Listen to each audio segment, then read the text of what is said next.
esteemed viewers. This is ERi-TV English news broadcast with your latest updates and insights on the world's most pressing issues.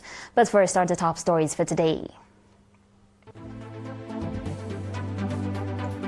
Seminars conducted by Eritrean communities in Riyadh and Cairo. Voluntary blood donation by members of the Ministry of Culture and Sports. Trump signs order imposing additional 25% tariff on Indian goods.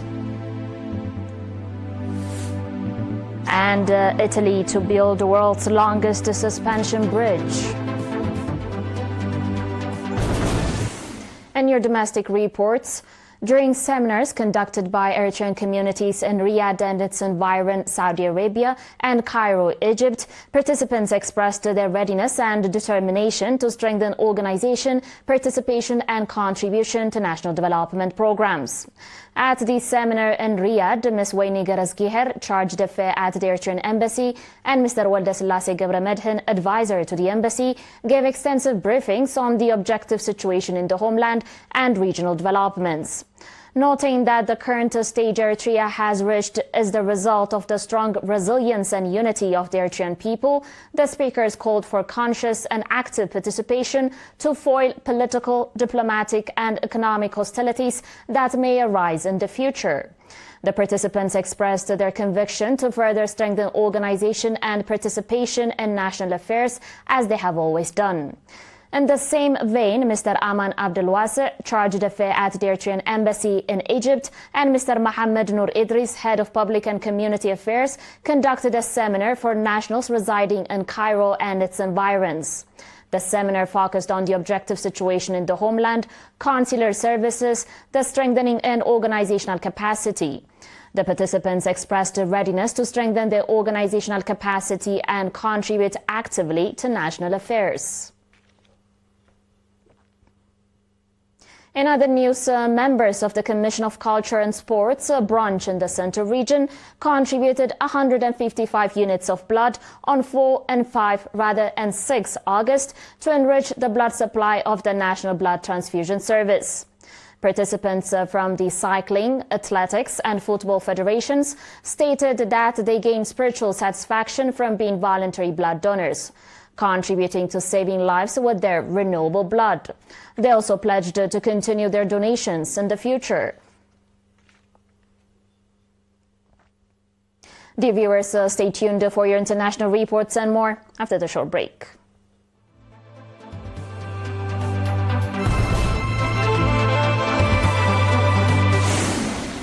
Welcome back.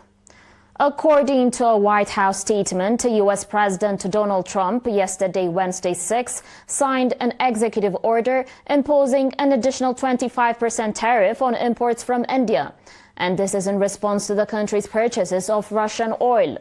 The order, effective 21 days after the announcement, will bring the combined tariffs imposed by the U.S. on Indian goods to 50%. Trump on Monday threatened to substantially raise tariffs on goods imported from India, citing India's purchases of Russian oil. India's Ministry of External Affairs responded to Trump's threat with a statement saying that the targeting of India is unjustified and unreasonable, and that India's oil imports are meant to ensure predictable and affordable energy costs for Indian consumers. And today's final report. Italy has given final approval to a long-delayed plan to construct the world's longest suspension bridge connecting the mainland to Sicily, in a project worth $15.5 billion. Transport Minister Matteo Salvini hailed the Strait of Messina Bridge as the biggest infrastructure project in the West after a key government committee cleared the path yesterday. He said that the project would generate 120,000 jobs annually and revitalize southern Italy through wider investment in infrastructure. Preliminary work could begin as early as October, pending a green light from Italy's Court of Audit, with construction expected to start in 2026. Salvini estimated the bridge could be completed by 2033. With a span of 3.3 kilometers, the bridge will carry 6 lanes of traffic and 2 railway lines, cutting the current 100-minute ferry crossing to just 10 minutes by car. Dear viewers, that was it for today, but before we conclude, a recap of the top stories. Seminars conducted by Eritrean communities in Riyadh and Cairo. Voluntary blood donation by members of the Ministry of Culture and Sports. Trump signs order imposing additional 25% tariff on Indian goods. And Italy to build world's longest suspension bridge. Thank you for watching, and we'll be back tomorrow with more news and developments. But until then, have a good one.